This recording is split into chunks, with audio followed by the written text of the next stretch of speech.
கடவுச்சீட்டு காலாவதியாகிவிட்டதாக கூறி தங்களை விமானத்தில் ஏற்ற மறுத்த EasyJet நிறுவனத்திற்கு எதிராக தொடரப்பட்ட வழக்கில் பயணிக்கு ஆதரவாக ஐரோப்பிய நீதிமன்றம் அதிரடி தீர்ப்பு அளித்துள்ளது.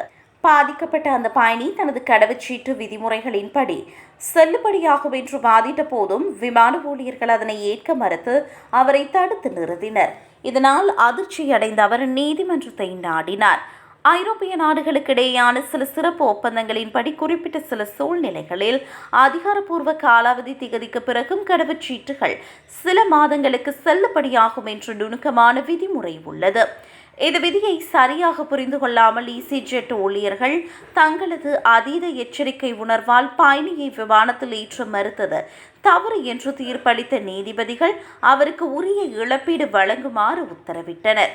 விமான நிறுவனங்கள் அபராதங்களுக்கு பயந்து பயணிகளை தடுப்பதால் டிக்கெட் கட்டணம் மற்றும் ஹோட்டல் செலவுகள் என பயணிகளுக்கு பெரும் நிதி இழப்பும் மன உளைச்சலும் ஏற்படுவதாக நிபுணர்கள் சுட்டிக்காட்டுகின்றனர்.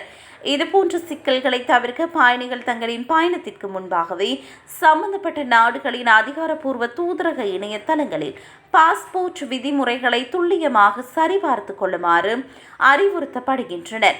இந்த நீதிமன்ற தீர்ப்பு ஐரோப்பிய வான்வழி பயணிகளிடையே பெரும் வரவேற்பை பெற்றுள்ளதுடன் இனிவரும் காலங்களில் முறையற்ற வகையில் பயணிகளை தடுத்து நிறுத்தப்பட்டால் இந்த தீர்ப்பு ஒரு முக்கிய முன்மாதிரியாக விளங்கும் என்று சட்ட வல்லுநர்கள் கருதுகின்றனர்.